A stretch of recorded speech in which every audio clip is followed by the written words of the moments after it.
नमस्ते दोस्तों। तो वेलकम टू पैसे की पाठशाला learn invest and grow and money. तो दोस्तों एक सच है जो अनकंफर्टेबल है पर उसको इग्नोर किया नहीं जा सकता। आज इंडिया में हर एक दूसरे घर में लोन है। किसी पे पर्सनल लोन है तो किसी पे होम लोन है, किसी को क्रेडिट कार्ड का लोन है तो किसी का कार का लोन है। तो और बहुत से लोगों की कुछ ईएमआई चल रही है। तो ये आज के लोगों ने उसको लाइफस्टाइल समझ लिया है और बहुत से लोग इस ईएमआई के ट्रैप से या लोन के ट्रैप से परेशान भी है। तो आज के एपिसोड में हम बात करेंगे कि गुड लोन क्या है, बैड लोन क्या है और कैसे हम अपने लोन मैनेज कर सकते हैं और कैसे उसको इफेक्टिवली हम अपना लोन चुकता कर सकते हैं। उसको हम समझेंगे रियल लाइफ एग्जांपल के साथ, कैलकुलेशन के साथ। तो लेट्स स्टार्ट। तो चलिए दोस्तों, ये लोन के प्रॉब्लम को सॉल्व करने के पहले समझते कुछ रियल फैक्ट्स। तो इंडिया में जो 60% सैलरीड है वो ईएमआई टू ईएमआई जीते हैं, यानी उनकी जो सैलरी आती है वो मैक्सिमम ईएमआई में चली जाती है। सेकंड है कि जो क्रेडिट कार्ड का जो आउटस्टैंडिंग है इंडिया में वो 2 लाख करोड़ के आसपास है। और जो पर्सनल लोन का जो इंटरेस्ट है इंडिया में वो 10 से 15 से 25% तक पर्सनल लोन का इंटरेस्ट है। और जो क्रेडिट कार्ड का जो इंटरेस्ट आता है, अगर कोई क्रेडिट कार्ड का सिर्फ ड्यू अमाउंट भर के जो उसका रिमेनिंग अमाउंट नहीं भरता है तो उसका जो इंटरेस्ट लगता है वो 36 टू 42% के आसपास एनुअली लगता है। और सबसे डेंजरस बात यह है कि लोग हाई इंटरेस्ट लोन को नॉर्मल समझते हैं और उसके साथ जीते हैं। तो लोन लेना गलत नहीं है, पर लोन को गलत यूज़ करना गलत है। तो इसी को एक रियल लाइफ कहानी के साथ समझते हैं। तो एक राहुल है जो मुंबई में रहता है, उसकी एज 34 ईयर्स है।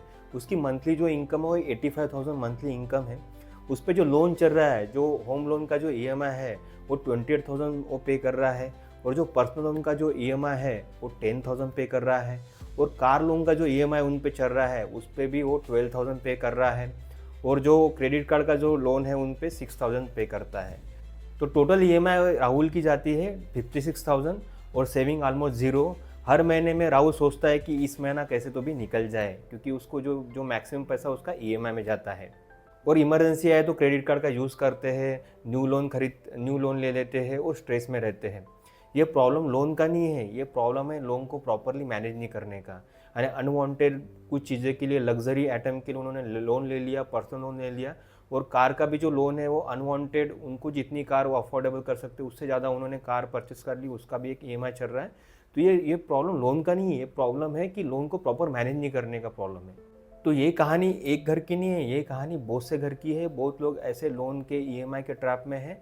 तो जैसे कि मैंने बोला कि हर लोन बुरा नहीं होता, उसका यूज़ करना और उसको प्रॉपरली मैनेज करना वो हमें करना चाहिए। तो हम अभी समझते हैं कि गुड लोन क्या है, बैड लोन क्या है। तो गुड लोन जैसे कि हम होम परचेस करते हैं वो गुड लोन हमें आता है, बिकॉज वो लॉन्ग टर्म आपकी असेट क्रिएट करता है। सेकंड है कि जैसे आप कोई एजुकेशन लोन लेते हैं, बच्चे के एजुकेशन के लिए लोन लेते हैं कि उसमें अर्निंग पोटेंशियल रहता है फ्यूचर में बच्चों का, तो वो भी अपना गुड लोन में आता है। थर्ड है कि जैसे अपने बिजनेस के लिए आप लोन लेते हो तो उसमें भी इनकम जनरेटिंग रहता है, आपको फ्यूचर में उसमें इनकम रहती है, मिल सकती है। तो ये हो गए गुड लोन।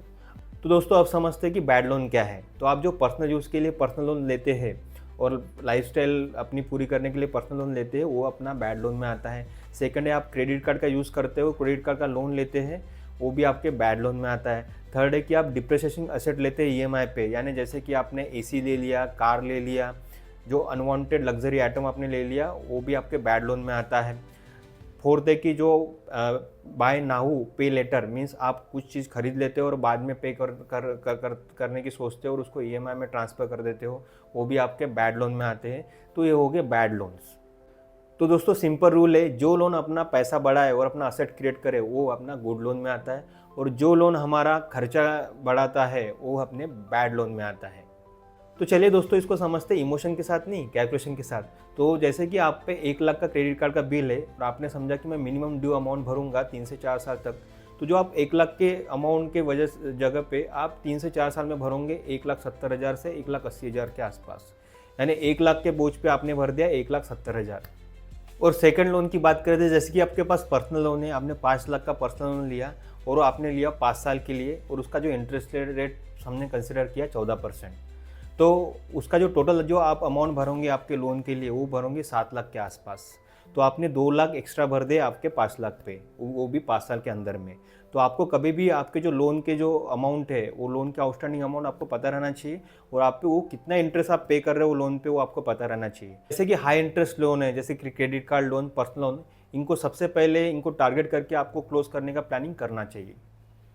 तो दोस्तों सबसे इंटरेस्टिंग सेक्शन पे आगे हम अपने लोन कैसे मैनेज कर सकते हैं, हमारा लोन कैसे क्लोज कर सकते हैं और हमारे लोन को कैसे हम इफेक्टिवली उसको क्लोज कर सकते हैं। तो उसका सबसे पहला स्टेप्स रहेगा कि आपके पास जितने लोन है, जैसे कि आपके पास होम लोन है, पर्सनल लोन है, क्रेडिट कार्ड का लोन है या कोई भी अदर लोन है, उसको पहले लिस्ट आउट कर लीजिए। आपके एक पेपर पे आप पूरे लोन्स लिख लीजिए, उसमें आउटस्टैंडिंग कितने हैं, कितने साल के लिए है और उसका कितना इंटरेस्ट रेट है हर लोन का। तो हर लोन को आप लिख लीजिए एक पेपर पे। सेकंड है कि उसके 2 मेथड से लोन क्लोज करने के पहले है स्नोबॉल और सेकंड है कि एवलैच है। तो स्नोबॉल मीन्स आपको कम लोन से स्टार्ट करना, जो कम लोन छोटा लोन है उससे स्टार्ट करना और उससे क्लोज करते जाना है सबसे बड़े लोन पे। और सेकंड है एवलैच मीन्स आपको जो हाई इंटरेस्ट लोन है उसको आपको हाई इंटरेस्ट लोन को क्लोज करते जाना है और जो सबसे लोएस्ट इंटरेस्ट लोन को सबसे लास्ट में क्लोज करना है। पर ये सबके लिए पॉसिबल नहीं है। तो इसमें आप अगर इमोशनली और मेंटली सोचें तो हम दोनों जो मेथड्स को मिक्स करके हम हमारे लोन्स क्लोज किए जा सकते हैं। जैसे कि स्टेप 1 मैंने बोला कि आपको आपके पूरे लोन लिस्ट आउट करना है। सेकंड है कि आपको 2 जो स्ट्रैटेजी है स्नोबॉल और एवलैच है, ये 2 स्ट्रैटेजी से यूज़ करके आपका लोन क्लोज करना है। स्टेप 3 है आपकी जो ईएमआई का जो अमाउंट है 40% के ऊपर आपका ईएमआई का अमाउंट है तो आप डेट ट्रैप में आ सकते हैं। और फोर्थ स्टेप है कि आपको इमरजेंसी फंड मिनिमम 6 महीने का आपको इमरजेंसी फंड आपको बिल्डअप करना है। अगर आपके पास इमरजेंसी फंड रहेगा तो आपको नया लोन लेने की ज़रूरत ही नहीं पड़ेगी। तो लोन सिर्फ फाइनेंशियल प्रॉब्लम ही नहीं रहता, तो ये मेंटल प्रॉब्लम भी होता है। आपको स्ट्रेस आता है, गुस्सा आता है, रिलेशन ख़राब होता है और कंटिन्यूस आप स्ट्रेस में रहते हैं, टेंशन में रहते हैं।